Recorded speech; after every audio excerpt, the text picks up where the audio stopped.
할렐루야. 우리 옆 사람하고 인사 한번 하겠습니다. 사랑합니다. 축복합니다. 사랑합니다. 축복합니다. 할렐루야. 오늘은 하나님을 아는 지식 GOD 시리즈 말씀 10번째 말씀이고요. 언약에 담긴 하나님의 은혜와 축복, 이런 제목입니다. 하나님의 은혜와 축복은 하나님의 언약 속에 담겨져 있습니다. 성경에는 많은 하나님의 약속의 말씀이 담겨 있어요. 그래서 성경을 하나님의 언약책이다 이렇게 부릅니다.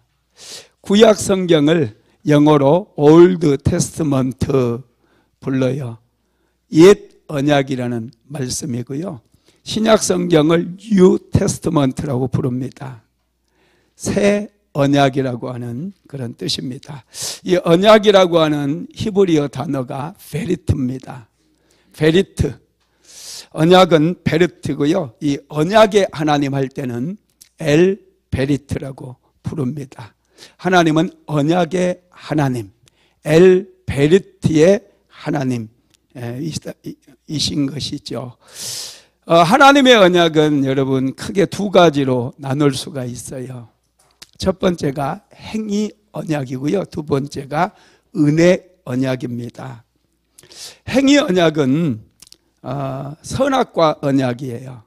하나님께서 에덴 동산을 만드시고 아담과 하와를 이끌어서 에덴 동산을 다스리고 관리하게 하시잖아요. 그러면서 아담과 하와에게 동산 나무의 모든 실과는 너희들이 먹을 수 있으나 동산 중앙에 있는 선악을 알게 하는 나무의 실과는 먹지 말라.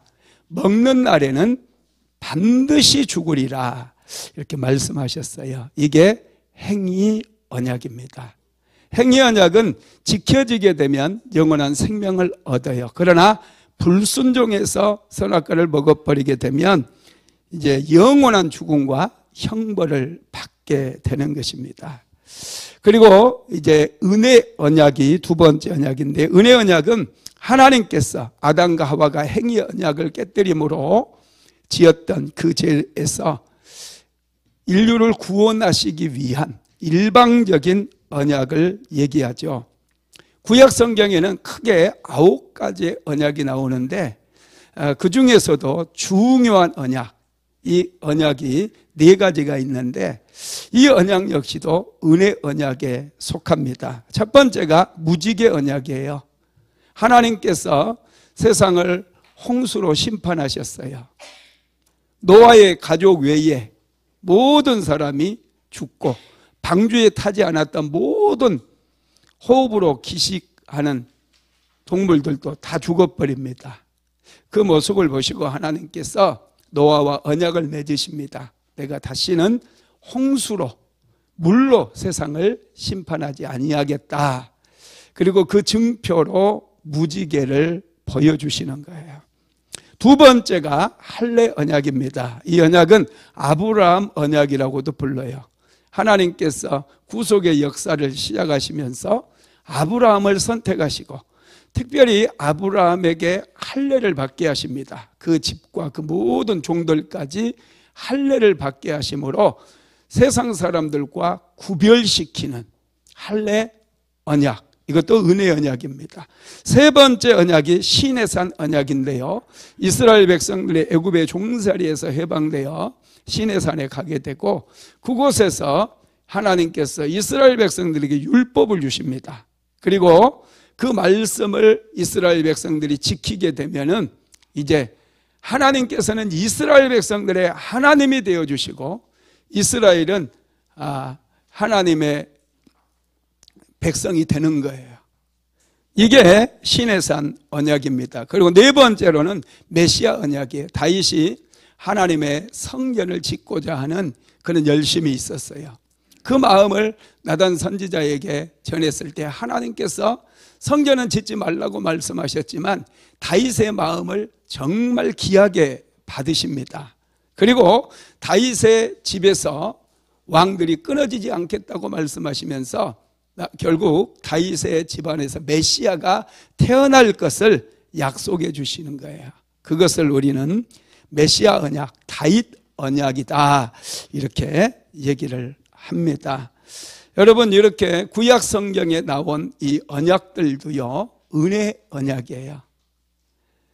이 언약은 결국에 이제 예수 그리스도로 말미암는 새 언약으로 향하게 되어지고, 구약의 율법을 이스라엘 백성들이 다 지키지 못하잖아요. 그래서 하나님께서 예수 그리스도를 이 땅에 보내주셔서 십자가에 못 박혀 죽으심으로 모든 인류의 죄를 다 해결해 버리십니다. 그리고 누구든지 이제 예수를 믿기만 하면 구원을 얻는 새 언약을 우리에게 주신 거예요.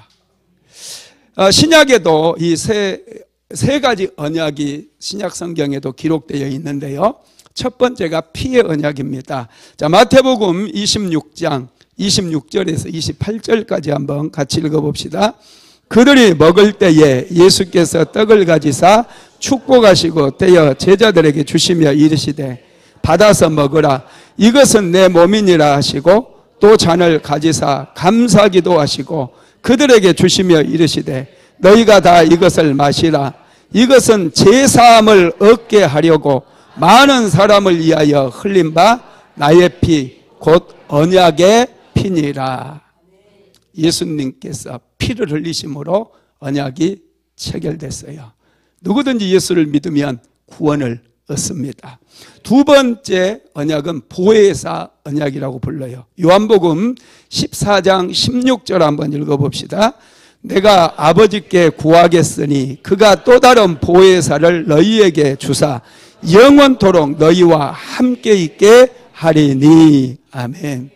예수님께서 이제 공생의 사역을 마치시고 십자가를 지시고 우리의 죄 문제를 해결하시면 이제 하나님께로 다시 하늘로 올라가시는 거예요.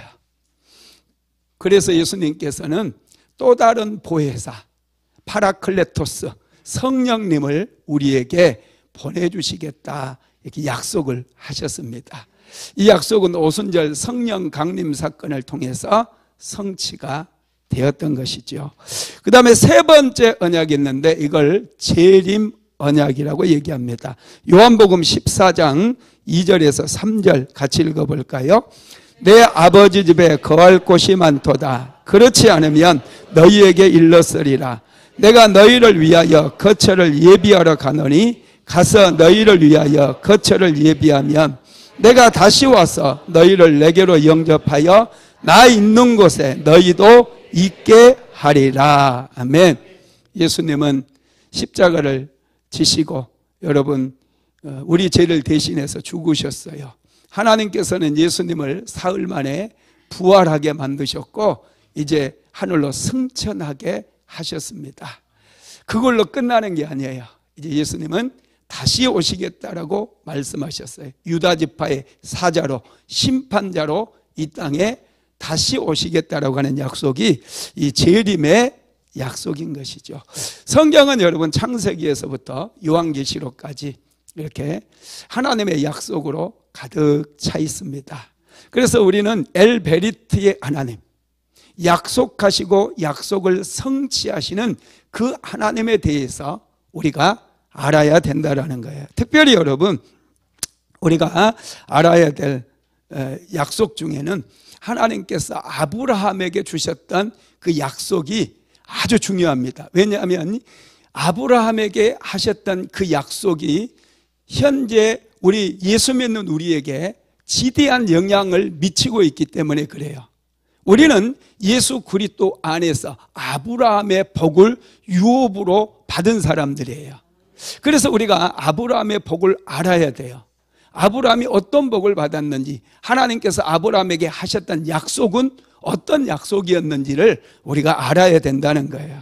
그러면 하나님께서 아브라함에게 주셨던 약속은 무슨 약속이었는지 한번 봅시다. 창세기 12장 1절에서 3절 시작. 여호와께서 아브라함에게 이르시되 너는 너의 고향과 친척과 아버지의 집을 떠나 내가 네게 보여줄 땅으로 가라. 내가 너로 큰 민족을 이루고 네게 복을 주어 내 이름을 창대하게 하리니 너는 복이 될지라. 너를 축복하는 자에게는 내가 복을 내리고 너를 저주하는 자에게는 내가 저주하리니 땅의 모든 족속이 너로 말미암아 복을 얻을 것이라 하신지라. 아멘. 이 창세기 12장 1절로 3절 말씀 안에는요 7가지의 약속이 담겨져 있습니다. 한번 볼까요? 첫 번째는 내가 큰 민족을 이루겠다는 거야. 누가요? 아브라함이 큰 민족을 이루겠다라고 하는 약속이 담겨 있어요. 두 번째는 내게 복을 주어 그래서 하나님께서 아브라함에게 복을 주신다는 거예요. 여러분 복은 하나님이 주십니다. 우리는 하나님께 복을 받아야 돼요. 아주 중요한 원리예요. 내가 복을 만들 수 없고 내가 복을 누구에게 줄 수 없어요. 우리는 복을 받아야 되는 존재예요. 하나님은 아브라함에게 복을 주시겠다고 그랬어요. 세 번째로는 내 이름을 창대하게 하리니 그랬어요. 하나님께서 아브라함의 이름이 온 천하 만민에게 다 증거되게 하시겠다는 거예요. 강력한 이름이 되게 하시겠다는 거예요. 그 다음에 네 번째로는 너는 복이 될지라 그랬어요. 복 자체가 된다는 거예요. 개역 한글판 성경에는 복의 근원이 될지라 그랬어요. 정말 여러분 놀랍지 않습니까? 복의 근원은 하나님밖에 없거든요. 그런데 하나님께서 아브라함을 축복의 통로가 되는 그런 약속을 주신 것이죠. 다섯 번째로 너를 축복하는 자에게는 내가 복을 내린대요. 아브라함을 축복하는 자에게는 복을 내린다는 거예요. 여섯 번째로 너를 저주하는 자에게는 내가 저주하겠다 그랬어요. 정말 놀랍죠. 일곱 번째로는 땅의 모든 족속이 너로 말미암아 복을 얻을 것이라 그랬어요. 아브라함에게 하나님께 주신 이 약속은 7가지입니다. 여러분 7이라고 하는 숫자는 완전 숫자예요. 하나님은 삼위일체 하나님이기 때문에 하나님의 숫자는 3이고요. 땅의 숫자는 4예요. 동서남북 4입니다. 3과 4가 더해지면 7이잖아요. 완전 숫자예요. 3과 4를 곱하면 12잖아요. 12도 하나님의 숫자, 완전 숫자, 이스라엘 12지파, 12제자. 여러분 이렇게 완전 숫자로 하나님께서 아브라함에게 약속하신 것은 반드시 하나님께서 성취하시겠다라고 하는 그 의지가 담겨져 있다라는 것입니다. 그런데 아브라함에게 주셨던 이 언약이 어떻게 성취되어지느냐 하면 예수님을 통해서 완전하게 성취된다라는 것입니다. 여러분 하나님은 언약을 세우시고 성취하시는 분이셔요. 그런데 하나님은 언제나 조급하지 않아요. 하나님은 하나님의 때에 충만한 때에 하나님께서 역사하시는 거예요. 여러분 시간의 개념이 3가지가 있는 거 아시죠? 크로노스라고 하는 시간은 우리가 살아가는 일반적인 시간이에요. 카이로스라고 하는 시간이 있는데 이 카이로스는 하나님의 때, 하나님께서 역사하시고 예수 그리스도를 보내주시고 성령을 보내주시는 그런 때를 우리는 카이로스의 시간이다 이렇게 얘기해요. 이 시간 외에 플레루라고 하는 시간이 있어요. 충만한 시간이에요. 완전한 시간. 하나님께서 일하시고 하나님께서 약속을 성취하시는 때가 무르익는 충만한 그 시간을 우리는 플레루다 이렇게 부르는 것이죠. 하나님은 여러분 하나님의 때에 약속을 성취하시는 거 믿으시기 바랍니다. 그런데 여러분 우리는 좀 조급해요. 좀 기다리지를 못해요. 그래서 우리가 언약을 성취하기 위해서는 필요한 것이 3가지가 있는데 이 3가지를 알아야 돼요. 언약을 성취하기 위해 필요한 3가지가 뭐냐? 첫째는 신실한 성품입니다. 약속을 지키기 위해서는 신실함이 있어야 돼요. 성품이 신실해야 돼요. 우리가 약속을 해놓고 약속을 손바닥 뒤집듯이 뒤집는 분들 종종 보잖아요. 이런 사람은 우리가 신뢰할 수가 없어요. 맨날 거짓말만 해요. 말 바꾸기를 자꾸 해요. 신뢰를 못해요. 여러분 그런데 하나님은 성품이 신실하신 분이셔요. 한번 말씀하시는 것은 절대 뒤집지를 않아요. 반드시 지키시는 분이시라는 거예요. 자, 민수기서 23장 19절 같이 읽어볼까요? 하나님은 사람이 아니시니 거짓말을 하지 않으시고 인생이 아니시니 후회가 없으시도다. 어찌 그 말씀하신 바를 행하지 않으시며 하신 말씀을 실행하지 아니하시랴. 아멘. 하나님은 사람이 아니대요. 사람은 연약하기 때문에 왔다 갔다 막 이랬다 저랬다 막 금방 했던 말을 바로 뒤집어 버리는 그런 모습이거든요. 근데 하나님은 신실하신 분이시라는 거예요. 절대로 말을 시건하지도 않고 말을 바꾸지도 않는다는 거예요. 그래서 우리가 신뢰할 수 있어요. 두 번째로는 약속한 것을 이룰 수 있는, 성취할 수 있는 능력이에요. 능력. 그냥 말만 뻥뻥 하는 사람들이 있어요. 그리고 나한테 말만 해. 내가 다 들어줄게. 이렇게 얘기하는 사람들 은근 많습니다. 정치인들 중에서도 막 말 그대로 공약, 빌공차 써서 공약을 낱말하는 사람들이 많아요. 여러분, 약속을 해도, 약속을 지키려고 해도 능력이 없으면 지킬 수가 없는 거예요. 자녀들에게 내가 집 한 채씩 너희들 사줄 거야, 이렇게 얘기를 했다고 칩시다. 그런데 자기도 지금 월세 살아. 그러면 자녀들에게 집을 사줄 수 있어요, 없어요? 없어요. 그냥 능력이 안 되는 거예요. 능력이 안 되니까 안 돼요. 자녀들에게 뭐 차 한 대 탁 사주고 싶어도 여러분 능력이 안 되면 사줄 수가 없는 거예요. 하나님은 능력이 많으신 분이십니다. 이 천하 만물을 하나님께서 다 지으셨어요. 말씀으로 여러분 지어버려요. 하나님이 얼마나 능력이 많으신지. 약속을 지킬 수 있는 능력이 있으신 분이셔요. 믿으시기 바랍니다. 여러분, 우리는 이 능력이 많으신 하나님을 믿고 있는 거예요. 아브라함은 이 전능하신 하나님을 믿었어요. 그리고 약속을 반드시 지키시는 신실하신 하나님을 믿었습니다. 아브라함의 나이 100세가 되었고 사라의 나이 90세가 되었을 때 하나님께서 찾아오셔서 내년 이맘때에 내 아내 사라에게 아들이 있을 것이다, 이렇게 말씀을 하셨거든요. 그 약속을 아브라함은 믿어버려요. 자, 로마서 4장 19절로 21절 같이 읽어봅니다. 시작. 그가 100세나 되어 자기 몸이 죽은 것 같음을 알고도 믿음이 약하여지지 아니하고 믿음이 없어 하나님의 약속을 의심하지 않고 믿음으로 견고하여져서 하나님께 영광을 돌리며 약속하신 것을 또한 능히 이루실 줄을 확신하였으니. 아멘. 여러분, 믿음이 중요해요.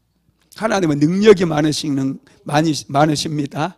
전능하신 하나님이셔요. 아브라함은 그 하나님을 믿었기 때문에 그의 나이 100세에 그의 아내 사라의 나이 90세에 아들을 얻을 수가 있었던 것입니다. 세 번째 중요한 게 뭐냐면 약속을 지키겠다라고 하는 의지예요.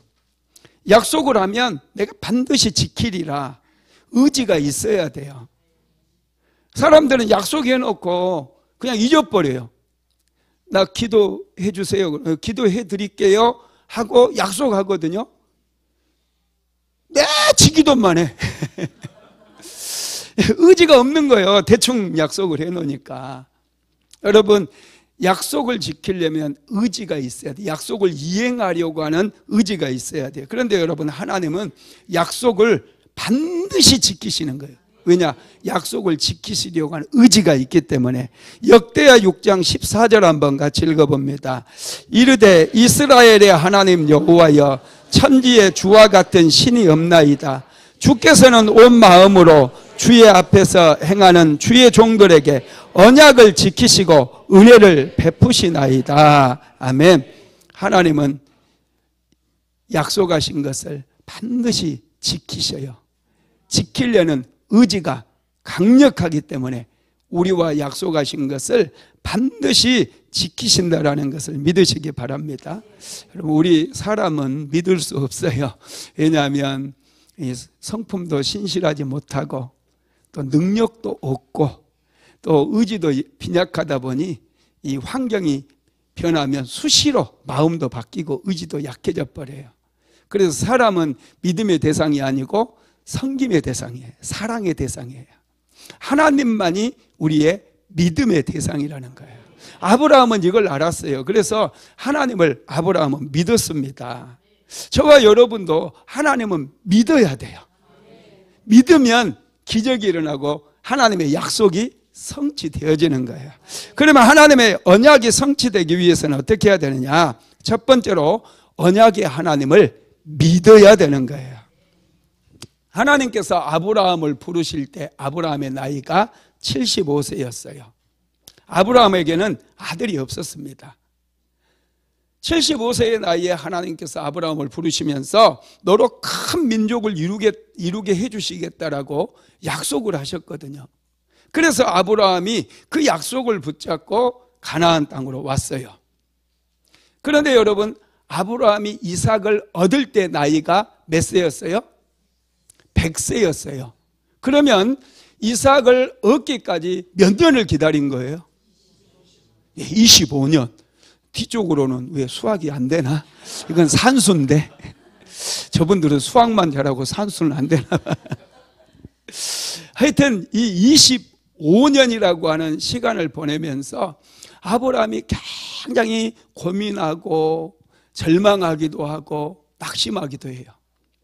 그래서 25년 동안 아브라함의 생각이 얼마나 복잡했는지 창세기를 보면은 자세히 기록되어 있어요. 25년 동안 아브라함이 처음에는 조카 롯을 데리고 왔잖아요. 롯을 자기의 상속자로 삼으려고 그래요. 롯을 자기의 상속자로 삼으려고 하니까 하나님께서 아브라함과 롯 사이에 갈등이 생기게 만들어서 헤어지게 만듭니다. 띄어놔 버려요. 그게 한 10년쯤 됐을 때. 그리고 나서 아브라함이 롯도 이제 멀리 떠나갔으니 자기 상속자가 없잖아요. 그래서 아브라함이 자기 집에서 길리웠던 다메섹 다메섹의 사람이었던 엘리에셀이라고 하는 종을 자기의 상속자로 생각을 하고 있었어요. 그때 하나님께서 아브라함을 찾아오십니다. 찾아오셔서 엘리에셀은 너의 상속자가 아니다. 너의 몸에서 태어날 자가 너의 상속자가 될 것이다. 이렇게 하나님께서 아브라함에게 다시 말씀해 주시고 다시 언약을 체결하는 게 오늘 우리가 읽었던 창세기 15장에 나와요. 자, 창세기 15장 1절부터 5절까지 한번 천천히 읽어봅시다. 시작. 이후에 여호와의 말씀이 환상 중에 아브라함에게 임하여 이르시되 아브라함아 두려워하지 말라. 나는 네 방패여 너의 지극히 큰 상급이니라. 아브라함이 이르되 주 여호와여 무엇을 내게 주시려 하나이까? 나는 자식이 없사오니 나의 상속자는 이 다메섹 사람 엘리에셀이니이다. 아브라함이 또 이르되 주께서 내게 씨를 주지 아니하셨으니 내 집에서 길리온 자가 내 상속자가 될 것이니이다. 여호와의 말씀이 그에게 임하여 이르시되 그 사람이 내 상속자가 아니라 내 몸에서 날 자가 내 상속자가 되리라 하시고 그를 이끌고 밖으로 나가 이르시되 하늘을 우러러 무뼈를 셀 수 있나 보라. 또 그에게 이르시되 내 자손이 이와 같으리라. 아멘. 여러분 1절부터 5절까지 우리가 읽은 말씀을 한번 자세히 한번 생각하면서 읽어보세요. 아브라함의 복잡한 그런 신경이 다 담겨 있어요. 하나님께서 찾아오셔가지고 아브라함아 두려워하지 말라. 이건 그돌라오멜 연합군 아브라함이 조카 롯을 그돌라오멜 연합군이 체포해 가잖아요. 끌고 가버리잖아요. 그래서 야음을 틈타가지고 4개의 나라가 연합한 그 군대를 격파하고 롯을 구출해 오거든요. 그리고 난 다음에 아브라함이 이제 엄청나게 두려워하고 있는 거예요. 왜요? 그돌라오멜 연합군은 4개의 나라가 연합을 했고 아브라함은 시족사에 자기 가족 길리온 종이 전부에 누구도 도와줄 수 없어요. 이 사람들이 아브라함, 그런 허접한 아브라함이 밤에 자기를 쳐가지고 소돔 땅에서 끌고 갔던 모든 재물들, 사람들 다 빼앗아갔다고 생각하면 얼마나 억울하고 원통하고 절동하겠어요. 그래서 당장 다시 군대를 모아가지고 아브라함이 있는 곳에 쳐들어와서 아브라함 죽이고 다 빼앗아갈 거 아닙니까? 그런 생각이 드니 아브라함이 엄청 두려운 거예요. 그래서 두려워하고 있는 아브라함을 찾아와서 하나님께서 아브라함아 두려워하지 말아라. 나는 내 방패요. 내가 너를 지켜주겠다는 거. 너의 지극히 큰 상급이 아니냐. 이렇게 아브라함에게 말씀하는 거예요. 그러니까 아브라함이 굉장히 섭섭해요. 뭐가 섭섭해요?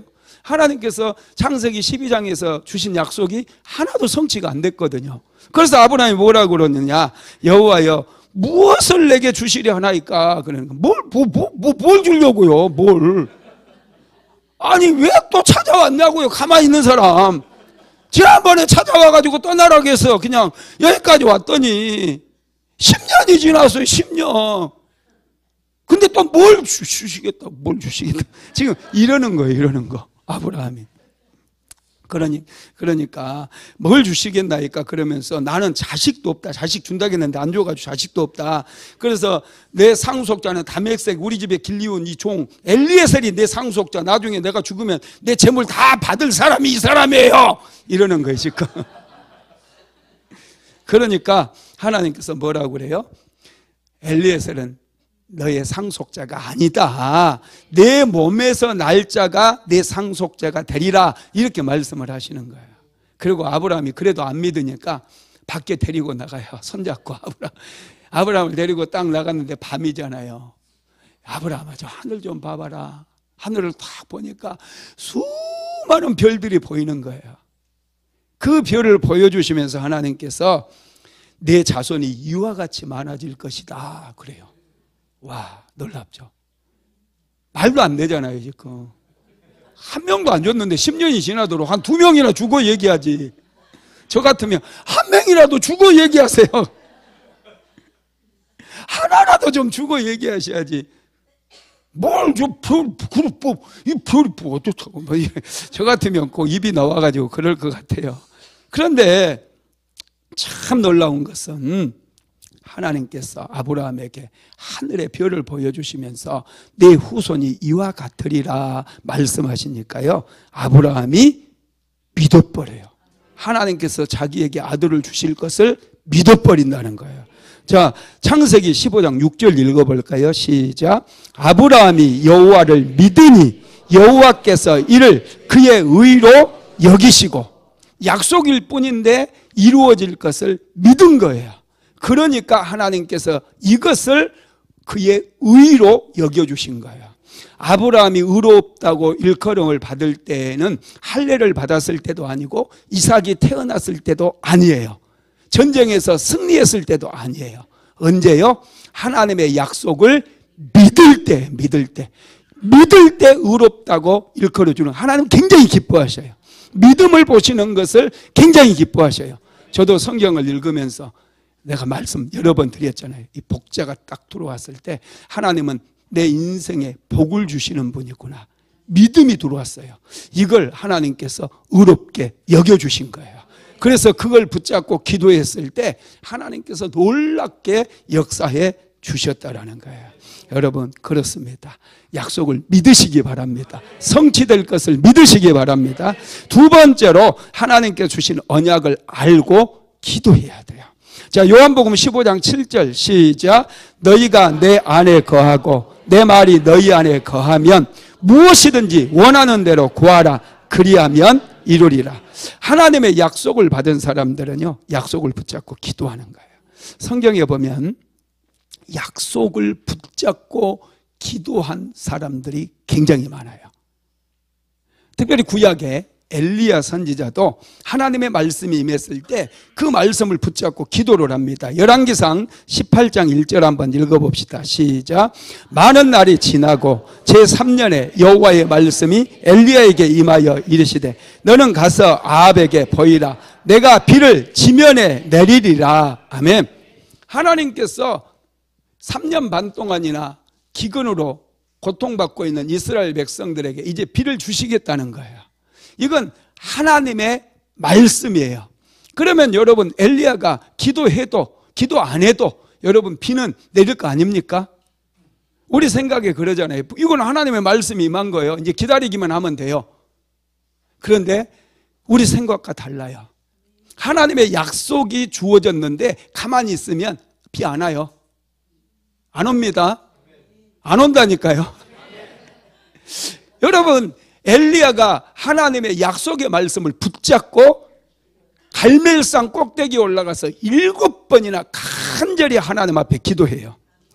여러분, 그때 큰 비가 내리는 거예요. 열왕기상 18장 45절 읽어봅니다. 시작. 조금 후에 구름과 바람이 일어나서 하늘이 깜깜해지며 큰 비가 내리는지라. 아멘. 약속을 받은 사람은 이 약속의 말씀을 붙잡고 기도하는 거예요. 이게 믿음이기 때문에. 기도하지 않는 것은요, 여러분, 믿음 아니에요. 아브라함이 하나님께서 아들을 주시리라, 내 아들이 하늘의 별과 같이 바닷가의 모래와 같이 많아지게 될 것이다, 이 말씀 믿었다라는 것은 이제 그 약속의 말씀이 그의 마음속에 들어와서 이제 매일마다 하나님의 이름을 부르면서 아들을 달라고 기도했다는 것을 내포하고 있는 거예요. 우리가 좀 부족한 게 기도하는 거예요. 근데 여러분, 기도는 끈질기게 하면 약속이 성취되어짐을 믿으시기를 바랍니다. 다니엘도 여러분 약속의 말씀을 붙잡고 기도해요. 다니엘이 예레미야서를 읽다가 포로로 끌려간 상황 속에서 하나님께서 예레미야를 통해서 주셨던 말씀들이 있거든요. 이스라엘 백성들이 포로로 끌려갔다가 70년이 지나게 되면 하나님께서 이스라엘 백성들을 바벨론에서 다시 예루살렘으로 돌아오게 만들어 주시겠다라고 하는 그 언약이에요. 그 약속을 다니엘이 예레미야서를 읽으면서 붙잡은 거예요. 70년이 된 거거든요. 이제 70년이 지났으니 하나님께서 일하실 때가 된 거구나. 그 말씀을 붙들고 다니엘이 하나님께 기도해요. 그게 다니엘서 9장에 나와 있어요. 다니엘서 9장 1절로 3절 읽어봅시다. 시작. 메대 족속 아하수르의 아들 다리오가 갈대아 나라 왕으로 세움을 받던 첫해 곧 그 통치 원년에 나 다니엘이 책을 통해 여호와께서 말씀으로 선지자 예레미야에게 알려주신 그 연수를 깨달았나니 곧 예루살렘의 황폐함이 70년 만에 그치리라 하신 것이니라. 내가 금식하며 베옷을 입고 죄를 덮어쓰고 주 하나님께 기도하여 간구하기를 결심하고. 아멘. 여러분, 이게 원리예요. 약속의 말씀이 내 마음속에 쑥 들어온다. 그러면 이제 다 된 게 아니에요. 그때부터 시작이에요. 그때부터는 이 약속의 말씀을 붙잡고 하나님께 계속해서 기도하는 거예요. 그러면 놀랍게 역사가 일어나요. 다니엘이 예레미야 서책을 읽다가 포로로 끌려왔던 이스라엘 백성들이 70년 만에 본토로 고국으로 돌아가게 될 것이라고 하는 말씀을 받는 순간 그는 죄를 뒤집어쓰고 하나님 앞에 금식하며 이제 작정하며 기도하기 시작했다는 거예요. 다니엘이 기도를 시작하고 나서 하나님께서 다니엘의 기도를 통해서 고레스 왕을 세우시고 고레스 왕의 칙령을 통해서 이스라엘 백성들이 정말로 포로로 끌려가서 대를 이어 종으로 살아갈 수밖에 없었던 이스라엘 백성들이 포로 생활을 청산하고 다시 예루살렘으로 돌아오는 기적 같은 일이 일어나요. 이거 말도 안 되는 역사적인 사건이에요. 도저히 일어날 수 없는 그런 사건이 여러분 다니엘이 기도하니까 일어나더라는 거예요. 말도 안 되는 그런 역사, 말도 안 되는 그런 일들이 기도하는 사람들의 인생 속에는 여러분 매일 일어날 수 있는 거예요. 하나님의 약속을 받기 위해서 그래서 우리는 성경을 좀 체계적으로 깊이 있게 집중해서 읽는 거예요. 읽다 보면 왠지 하나님의 약속의 말씀이 딱 들어와요. 그 들어온 말씀을 우리는 붙잡으면 여러분 이거 팔자 고치는 거예요. 운명이 바뀌는 거예요. 저처럼. 할렐루야. 네. 세 번째로 하나님의 언약은 희생을 통해서 이루어집니다. 하나님께서 이제 아브라함에게 하늘의 별을 보여주시면서 내 후손이 이와 같으리라 이렇게 이제 말씀하셨잖아요. 그러니까 아브라함이 그 말씀을 믿었어요. 하나님께서는 아브라함의 믿음을 보시고 아브라함의 의로 인정을 해 주시거든요. 그리고 나서 이번에 또 한 가지를 약속을 해 주셔요. 그게 어떤 약속이냐면 하나님께서 땅을 주시겠다는 거예요. 창세기 15장 7절 오늘 본문 7절 한번 읽어봅니다. 시작. 또 그에게 이르시되 나는 이 땅을 내게 주어 소유를 삼게 하려고 너를 갈대아인의 우르에서 이끌어낸 여호와니라. 아멘. 나는 이 땅을 내게 주어 소유로 삼게 하려고 너를 갈대아 우리에서 이끌어낸 여호와라고 이렇게 말씀하는 거예요. 하나님께서 지금 아브라함이 밟고 있는 그 모든 땅을 아브라함에게 다 주시겠다는 거예요. 지금 아브라함은 하나님의 부르심을 받고 가나안 땅에 왔다가 애굽으로 내려갔다가 다시 가나안 땅에 왔지만 땅 한 평 없어요. 10년이 지났는데 땅 한 평 자기 게 아닙니다. 창세기 13장에서는 하나님께서 이 롯이 떠나가고 났을 때 하나님께서 아브라함을 불러가지고 너는 산에 올라가서 내가 서 있는 곳에서 동쪽과 서쪽, 남쪽과 북쪽을 바라보라 이렇게 말씀하시잖아요. 그리고 보이는 모든 땅을 너에게 주겠다고 그랬거든요. 분명히 땅을 주겠다고 약속을 이미 하셨어요. 그런데 아브라함은 이게 믿음이 안 온 거예요. 창세기 13장에서는 믿음이 안 왔어요. 그래서 그 약속의 말씀을 붙잡았다라고 하면 창세기 13장에서 그걸 붙잡았으면 아브라함이 매일마다 그 땅을 위해서 기도할 거 아닙니까? 근데 잊어먹고 살아요. 하나님께 주셨는데, 약속을 주셨는데 잊어먹고 지나는 거예요. 여러분들 중에도 하나님께서 말씀 주시고 은혜 주셨는데 잊어먹고 살잖아요. 그거 남의 것 돼버려. 아브라함도 창세기 13장에서 분명히 동쪽과 서쪽, 남쪽과 북쪽을 바라보라, 내 보이는 땅, 내가 밟는 땅을 다 너에게 주겠다 약속을 하셨는데 아브라함이 그 믿음이 안 오니까 그걸 받지를 못하는 거예요. 그래가지고 그냥 되는 대로 살았어요. 그냥 새들어 산 건지 그냥 뭐 남의 땅에서 살고 있었어요. 그래서 하나님께서 다시 창세기 15장에서 아브라함을 찾아오셔가지고 네 이 땅 가나안 땅을 다 너에게 주겠다 이렇게 약속을 한 거예요.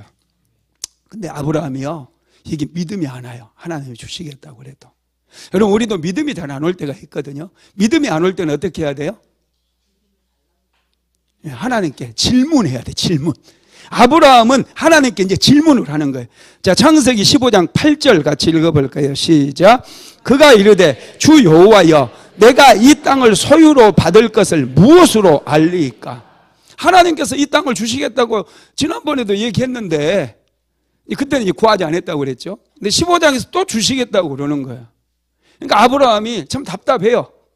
나 땅 한 평 없는데, 한 평도 없는데 하나님이 또 이 땅을 주시겠다. 지난번에 얘기했는데 아직도 안 주신 분이 또 주시겠다고 하니까, 그러면 하나님 이 땅을 내 소유로 주시겠다고 말씀하시는데 그 증거를 좀 주세요.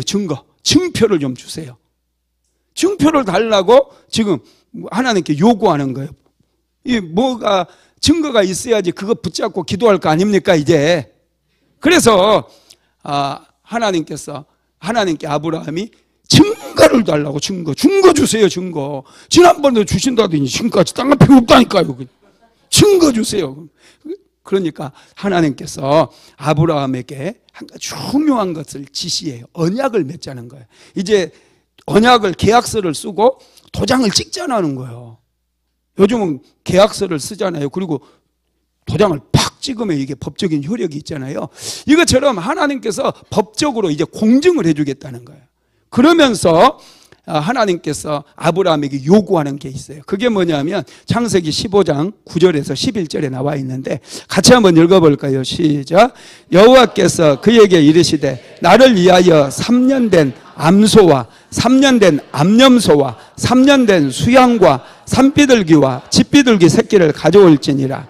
아브라함이 그 모든 것을 가져다가 그 중간을 쪼개고 그 쪼갠 것에 마주 대하여 놓고 그 새는 쪼개지 아니하였으며. 아멘. 지금 아브라함에게 하나님께서 3년 된 소, 3년 된 양, 3년 된 염소 이런 것들을 가져오게 하시고 중간을 팍 쪼개놓으래요. 이거 중간을 칼로 팍 쪼개는 거예요. 이거 제물로 드리기 위한 게 아니에요. 짐승의 사체를 소도 그냥 중간을 팍 쪼개고 또 양도 중간을 팍 쪼개고 염소도 중간을 팍 쪼개가지고 벌려놓으래요. 사이에 이쪽 하나, 이쪽 한쪽, 반쪽씩. 이 짐승을 쪼개면 피가 막 피가 나가지고 피가 막 범벅이 되지 않겠어요? 쪼개는. 이것은 여러분 고대 계약을 맺는 방식이에요. 두 나라 사이에 계약을 맺잖아요. 그러면 왕들이 서로 이 짐승을 딱 쪼개놓고 계약이 체결된 것은 두 왕이 손을 잡고 딱 그 길로 지나가는 거예요.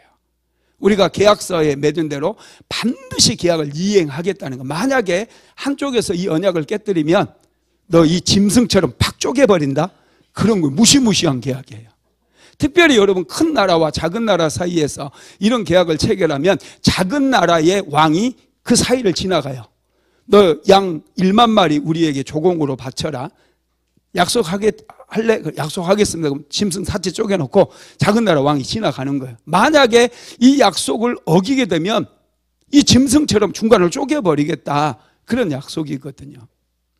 여러분 지금 하나님께서 아브라함과 언약을 체결하기 위해서 이 3년 된 소, 3년 된 염소, 3년 된 양을 쪼개놓으라고 말씀했어요. 그러면 이 약속을 반드시 지키겠다고 할 때 아브라함도 지켜야 되잖아요. 믿어야 되니까. 아브라함이 지나가야 돼요. 약하니까. 그런데 하나님께서 아브라함을 지나가게 하시지 않고 하나님께서 반드시 약속을 지키겠다고 하나님이 친히 그 짐승 사체 사이를 지나가는 거예요. 한번 읽어봅시다. 창세기 15장 17절 시작. 해가 져서 어두울 때 연기 나는 화로가 보이며 타는 횃불이 쪼갠 고기 사이로 지나더라. 아멘. 하나님께서 밤이 되었을 때 연기 나는 화로, 연기가 나는 화로가 싹 내려온 거예요. 이게 하나님의 임재의 상징이에요. 그리고 타는 횃불이, 불이 이렇게 훨훨 타는 횃불이 쪼갠 고기 사이, 짐승 사이로 지나갔다라는 거예요. 하나님께서 아브라함과 언약을 반드시 지키겠다고 그 사이를 지나간 거예요. 놀랍죠? 하나님께서는 언약을 반드시 지키겠다는 거예요. 지금 이 언약이 체결되는 그 상황에 짐승들의 피가 있어요. 짐승들이 피를 철철 흘리는 거예요. 쪼개졌으니까. 그 피가 흘려진 그 사이를 하나님께서 친히 지나가신 거예요. 여러분 언약이 체결되기 위해서는요 희생이 필요해요. 희생이.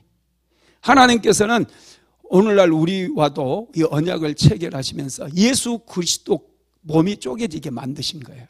예수 그리스도의 피를 통해서 우리는 언약을 여러분 세우게 된 겁니다.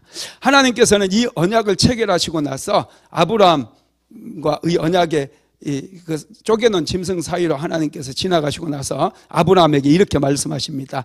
자, 창세기 15장 18절 읽어볼까요? 시작.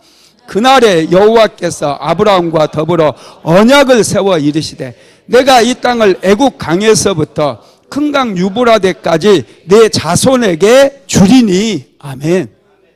이 땅을 이제 너에게 주겠다라고 확실히 계약서를 쓰고 도장까지 꽝 찍은 거예요. 여러분 아브라함과 더불어 언약을 세워 그랬어요. 이 언약이 베리트예요. 베리트. 언약의 하나님 엘 베리트. 이 언약이라고 하는 베리트라고 하는 단어가요 쪼개다라고 하는 단어에서 나왔어요. 쪼개다. 짐승을 쪼개다 할 때. 여러분 그렇습니다. 구약의 언약들도 은혜 언약이에요. 행위 언약으로 생각하면 안 돼요. 하나님께서 은혜로 세우신 언약이. 특별히 여러분 이스라엘 백성들이 이제 애굽에서 탈출하고 그 시내산에 가잖아요. 그리고 시내산에서 이제 하나님과 언약을 체결하는 거예요. 그래서 하나님께서 언약을 체결하기 전에 이스라엘 백성들에게 말씀을 주셔 율법을 주시는데 특별히 십계명 말씀이 언약의 조항이에요. 너희들이 이대로 지킬 수 있겠느냐? 이대로 살 수 있겠느냐? 언약의 조항을 줘요. 그 말씀을 주실 때 모든 이스라엘 백성들이 우리가 여호와의 말씀을 따르겠습니다. 전부 그들이 입술로 고백을 하거든요. 그때 이제 여러분 그 조항이 계약서 조항이고요. 그때 이제 계약이 체결되는데 이때 이제 모세가 이스라엘 백성들에게 율법을 낭송해 줬다고 그랬잖아요. 그리고 난 다음에 피를 뿌립니다. 그게 출애굽기 24장 5절로 6절에 나와 있어요. 같이 읽어봅시다. 시작. 이스라엘 자손의 청년들을 보내어 여호와께 서로 번제와 화목제를 드리게 하고 모세가 피를 가지고 반은 여러 양품에 담고 반은 제단에 뿌리고. 예, 이스라엘 백성들이 율법의 말씀대로 살겠다라고 고백했을 때 이제 소를 잡아가지고 그 피를 받아요. 그리고 그 소는 번제와 화목제를 드리고 그 피를 하나님의 제단에 뿌리는 거예요. 제단에 뿌려요. 우리가 계약을 맺겠습니다. 반드시 하나님의 말씀대로 살겠습니다. 그리고 나서 그 남는 것은요, 또 양푼을 또 반으로 나눴잖아요, 피를. 그 피를, 남은 피를 모세가 이스라엘 백성들에게도 뿌리는 거예요. 그래서 하나님이 피로 세운 언약이라는 거예요, 율법이. 한번 읽어봅시다. 출애굽기 24장 8절 시작.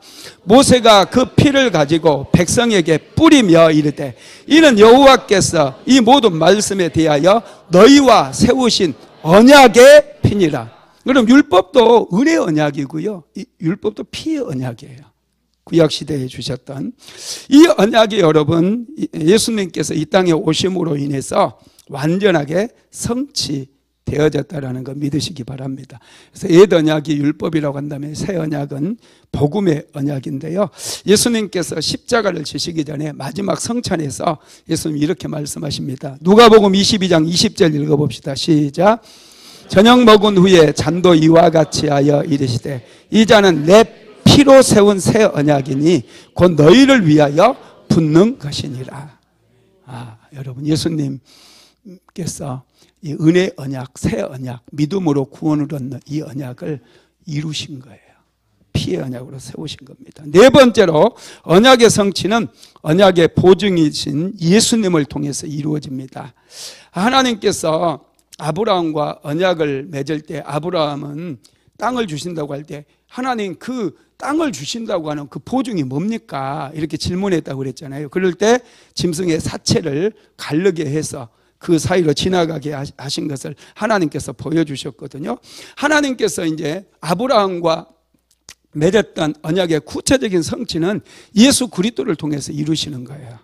갈라디아서 3장 16절 한번 읽어봅시다. 시작. 이 약속들은 아브라함과 그 자손에게 말씀하신 것인데 여럿을 가리켜 그 자손들이라 하지 아니하시고 오직 한 사람을 가리켜 내 자손이라 하셨으니 곧 그리스도라. 아멘.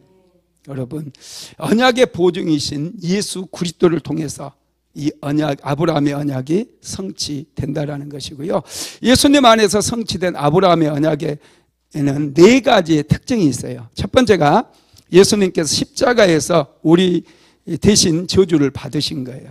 고대 근동에서는 언약을 체결하고 나면요, 또 나무를 심어요. 나무를. 신기하죠. 창세기 21장에 보면은 아브라함이 블레셋 왕 아비멜렉과 언약을 맺고 그곳에 에셀나무를 심는 모습이 나와 있거든요. 여러분, 신기하게 언약을 체결하고 나서 나무를 심고 나서 그 나무에다가 뭘 하냐면 피를 뿌려요. 신기하죠? 이 십자가를 상징하는 거예요.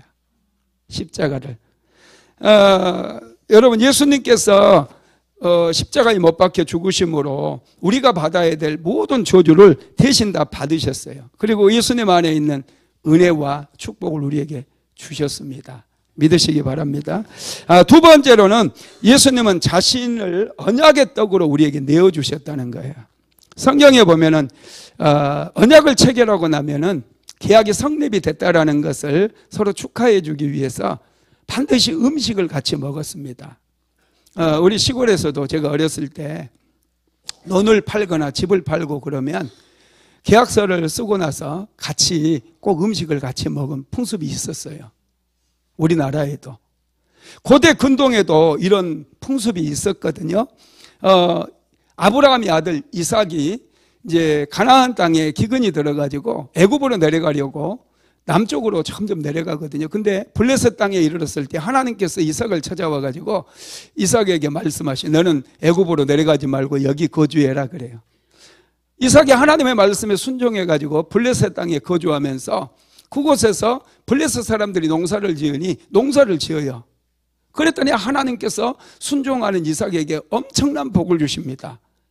블레셋 땅에는 기근이 들어가지고 농사가 다 망쳤는데 희한하게 이삭이 농사 짓는 거 처음 농사를 짓는에도 불구하고 엄청나게 100배가 넘는 수확량을 거두게 된 거예요.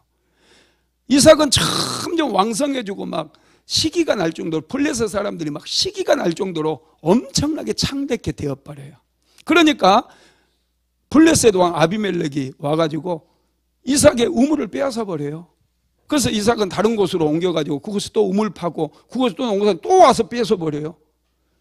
또 밀려나가지고 또 농사를 또 와서 뺏어 버려요. 한 5번 뺏어요. 4번인가 뺏고 5번째는 이제 안 뺏어요. 그럼에도 불구하고 이삭은 점점 뺏기면 뺏길수록 더 잘 되는 거예요. 그러니까 나중에 이 블레셋 왕 아비멜렉이 뭐지?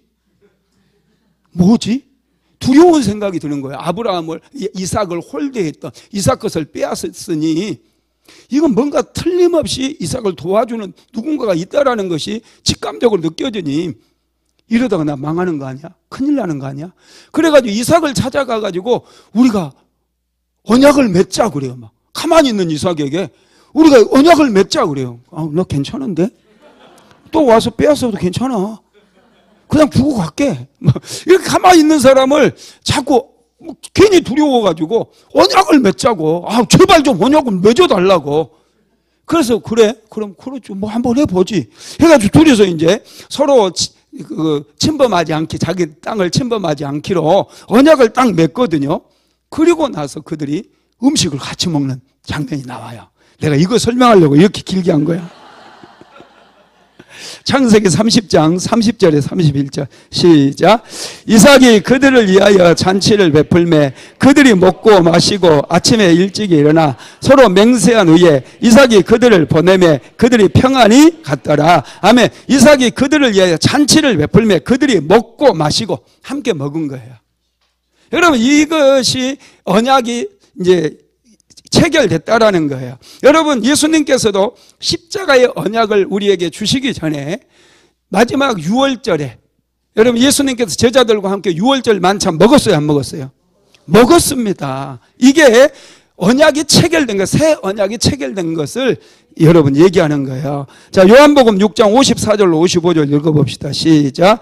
내 살을 먹고 내 피를 마시는 자는 영생을 가졌고 마지막 날에 내가 그를 다시 살리시니 내 살은 참된 양식이요 내 피는 참된 음료로다. 여러분, 내 살을 먹고 내 피를 마시는 영생을 가졌다는 거예요. 여러분, 이게 언약이에요, 언약. 예수를 믿음으로 우리는 이미 구원을 얻은 줄 믿으시기를 바랍니다. 세 번째로 예수님의 육체가 쪼개짐으로 새로운 살 길이 열렸습니다. 아브라함과 하나님 사이에 언약이 체결될 때 짐승의 사체들이 반으로 쪼개졌어요. 여러분, 예수님께서도 이 언약을 완성하기 위해서 십자가에 못 박혀서 여러분 돌아가셨어요. 옆구리에 창이 찔렸어요. 손과 발에 못이 박혔어요. 이마에 가시면류관으로 인해서 이마가 찢겨졌어요. 예수님의 몸이 여러분 쪼개진 거예요. 그리고 마지막 십자가에서 운명하실 때 예루살렘 성전에 이 지성소와 성소를 가로막고 있던 휘장이 위로부터 아래로 쫙 찢어진 거예요. 이것은 예수 그리스도의 몸을 상징한다고 그랬어요. 먼저 마태복음 27장 51절 한번 읽어봅시다. 시작. 이에 성소의 휘장이 위로부터 아래까지 찢어져 둘이 되고, 여러분 이게 언약의 성취라는 거예요. 그 다음에 히브리서 10장 19절로 20절 읽어봅니다. 시작. 그러므로 형제들아 우리가 예수의 피를 힘입어 들어갈 담력을 얻었나니 그 길은 우리를 위하여 휘장 가운데로 열어놓으신 새로운 살 길이요 휘장은 곧 그의 육체니라. 그가 누굽니까? 예수님인 거예요. 예수님의 몸이 찢어졌다라는 거예요. 예수님의 몸이 쪼개지는 거예요. 그래서 이 언약이 완전하게 성취되어 버린 거예요. 그래서 이제는 누구든지 예수 그리스도의 이름을 부르는 자들은 은혜의 보좌 앞으로 나아가서 하나님을 예비할 수 있고 하나님께 기도할 수 있게 된 거예요. 구약 시대에는 대제사장들만이 1년에 대속죄 한 번 어린 양의 피를 받아가지고 지성소에 들어갈 수 있었어요. 그런데 죄가 있으면 그 지성소에 들어간 제사장도 죽어버려요. 여러분, 그런데 이제는 예수 그리스도의 보혈은 완전한 피예요. 우리의 모든 죄, 과거의 죄, 현재의 죄, 미래의 죄까지 완전히 우리의 죄를 대속해버리는 능력의 피이기 때문에 누구든지 예수의 피를 힘입어서 하나님의 은혜의 보좌 앞에 나아갈 수 있는 새로운 살 길이 열려졌다라는 거예요. 예수님의 몸이 쪼개짐으로 이 살 길이 열려진 거예요. 이건 언약이에요. 믿으시기 바랍니다. 네 번째로 예수님을 통해 이방인들이 복음과 성령을 받게 되어집니다. 갈라디아서 3장 14절 읽어봅시다. 시작. 이는 그리스도 예수 안에서 아브라함의 복이 이방인에게 미치게 하고 또 우리로 하여금 믿음으로 말미암아 성령의 약속을 받게 하려 함이라. 아멘. 여러분, 예수 그리스도의 보혈로 인해서 오늘날 저와 여러분에게도 복음이 전파되었고요, 저와 여러분도 성령을 충만하게 받을 수 있게 된 거예요. 이게 언약의 성취를 통해서 이루어진 거예요. 예수 그리스도께서 십자가에서 몸이 쪼개짐으로 오늘날 저와 여러분에게 이런 놀라운 은혜가 임하게 되었다라는 거 믿으시기 바랍니다. 말씀을 마무리하겠습니다. 하나님의 언약은 새로운 길을 여는 능력이에요. 우리가 할 일은 이 언약을 붙잡고 이제 기도하는 거예요. 언약이 주는 혜택을 누리면 돼요. 이미 하나님의 언약, 아브라함에게 약속하셨던 하나님의 언약은 우리 주 예수 그리스도를 통해서 이루어졌어요. 우리는 담대히 이 언약을 믿고 은혜의 보좌 앞에 나아가면 돼요. 매일마다 하나님 앞에 은혜를 구하게 되면 하늘의 문이 열려지는 거예요. 새로운 길이 만들어지는 거예요. 그럼에도 불구하고, 이런 약속이 있음에도 불구하고 하나님께서 주신 말씀 다 아브라함처럼 창세기 13장에서 동서남북 사방을 바라보라고 말씀하시면서 이 땅을 너에게 주겠다고 말씀했는데 아브라함이 그거 믿음이 안 오니 그걸 내버려 둬버렸어요. 그래서 아브라함은 땅 한 평 차지하지 못하고 그렇게 살았어요. 나중에 창세기 15장에서 다시 그 말씀을 하셨을 때 하나님 그거 주겠다고 했는데 왜 안 주시고, 이제 그러면은 그 증거를 보여달라고 얘기한 거예요. 여러분, 그 증거를 보여줬을 때 아브라함은 그걸 붙잡은 거예요. 그래서 언약의 하나님을 붙잡고 매일마다 기도하니 하나님께서 그 약속을 이루어 주시고 성취해 주셨다는 거예요. 약속을 받는 것보다 중요한 것은 그 약속을 붙잡는 거예요. 그리고 그 약속이 성취되기를 우리가 기도하는 거예요. 그러면 역사가 일어나는 거예요. 여러분의 운명이 바뀌고 미래가 바뀌는 그런 일들이 오늘 이 시대에 일어난다는 것을 믿게 되기를 주님의 이름으로 축복합니다.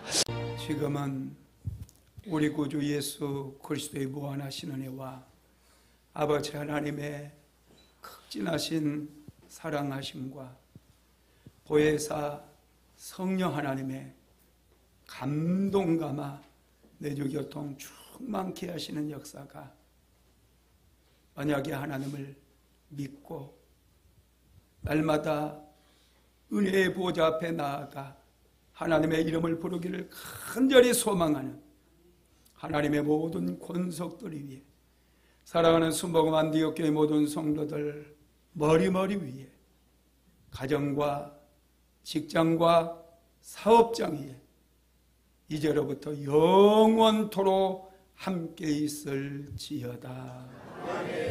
아멘.